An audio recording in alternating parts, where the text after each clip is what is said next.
Short part because it's getting late here, but in Song of Solomon we finished off really saying that it repeats it twice in the Song of Solomon. Until the day break, the shadows flee away. This is until Jesus comes back again. Okay, until the full knowledge of Him. I will get me to the mountain of myrrh and to the hill of frankincense. Okay, this corresponds directly to the book of Philippians. Chapter 3, where's the verse? Okay. That Paul says, verse 10, he says he wants to know Yeshua, Jesus, and the power of His resurrection. That's the faith, that's the frankincense, and the fellowship of His sufferings. That's the myrrh, and that's two things Paul wanted both of them. He wanted the faith and the frankincense. He wanted the back to the hills of myrrh, into the mountains of myrrh, and to the hill of frankincense. Okay, so the mountains of myrrh, you need more of this to get this. Okay. Okay, there's mountains and there's hills. Hills are a bit smaller than mountains. Okay. So you need this to get this. You need the fellowship of His suffering to get the power of His resurrection. And that's what Paul says. He says we're heirs of the Father, joint heirs with Christ, if be it we suffer with Him. Our inheritance comes through partaking of His suffering. It comes from the myrrh. The myrrh and the frankincense are dominant. We will at some time go through all the fruits of the Spirit. Today we discovered two. We discovered spikenard a little bit. Love is pomegranates. It's another story. But here, the fragrance of the myrrh is tears of myrrh. It's bitter, and the fragrance comes out through fire. And also, frankincense was used on the grain offering, which is another very. I had a vision of the grain offering when I was 21 years old, and with the meaning of it. So that's another lesson. Okay, so a little bit about the incenses. This frankincense comes from a tree called Boswellia. Okay, and it's not the essential oils that you buy. It's got nothing to do with this. Okay, and in Jordan you can get what they call, you can buy in the market frankincense, but it's not the real stuff. Okay, what you can get in the market here in Jerusalem. It comes from Saudi Arabia, and the tree only matures in a climate not lower than 26 degrees Celsius and not higher than 33. And there's only one part in the world where trees can grow into maturity to produce frankincense. That's in the area of Somalia and Oman. If you grow a tree in anywhere else in the world, in Egypt or in Israel, it won't mature to be able to produce the frankincense from it. It's the same with the myrrh.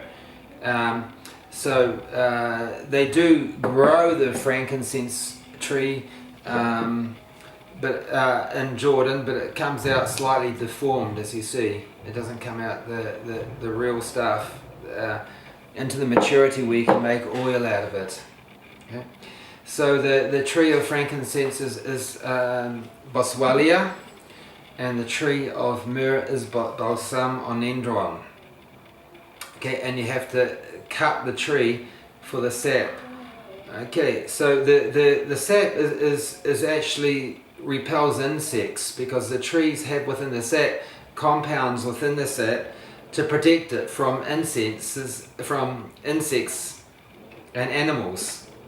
So when I first discovered frankincense, I lighted some up at home, and we found out to our delight that the cockroaches were coming out wobbly and drunk, you know. There's one solution for frankincense, for cockroaches. You can light some frankincense, or you can buy in the hardware store a cockroach hotel. And the motto is they check in but they don't check out. I couldn't resist that one, sorry. But anyway, it does get rid. And what they used to begin burning it years ago,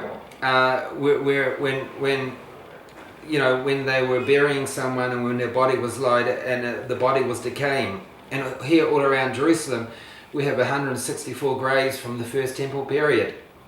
And they would lie the body out on a stone slab, and the body would decay, and then when they were just bones, they would put the bones into another room with their parents' bones and their relations' bones, and they were gathered to their fathers.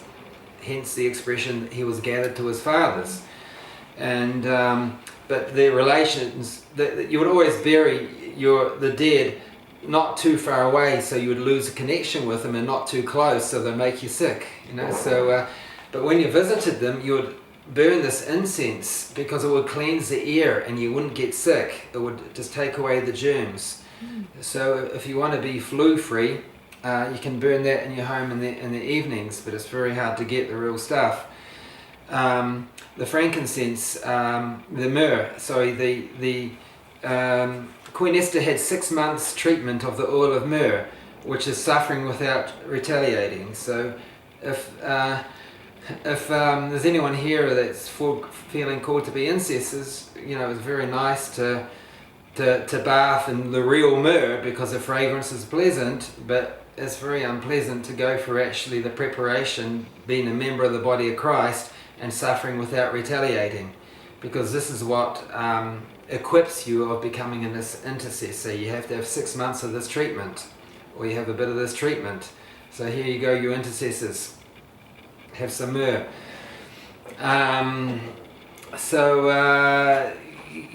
Mark Antony, Cleopatra, she when she was going to meet Mark Antony, she put she bathed in myrrh, and then she put frankincense on her sails, piles of it. So Mark Antony she'll get a whiff of it before he met her, and he'll be in a good mood.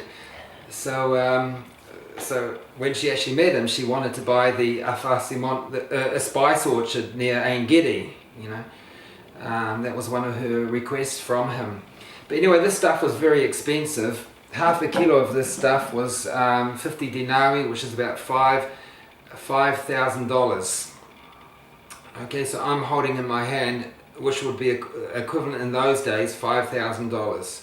This will be about half a kilo here. Okay, so Pliny the Elder, he wrote the book on nature. You can probably find his book on the internet, I don't know, but it's in the library. I have it in his writings in Hebrew, and it's translated into Hebrew as well. And he describes the incenses and how they produce them. The Nabateans used to bring them on caravans of camel. One camel could carry 150 kilos of this. And remember, you've got half a kilo for about $5,000. You can imagine they became very, very rich. Augustus, the Roman emperor, said about the Nabateans, I'm either going to make friends with, I'm either going to subdue rich friends or rich enemies. One way, if the Nabateans weren't going to surrender voluntarily, he was going to subdue them. But this is very expensive stuff, even today. But there's a lot more to it than that. But that's just, they're trying to regrow the trees in Ein Gedi with artificial surroundings to bring it into maturity to reproduce the oil. But as far as I heard, they haven't succeeded, but they're attempting to do it. Okay, so once again, God bless you from Jerusalem, and until the next lesson, this is Netanel. Bye for now.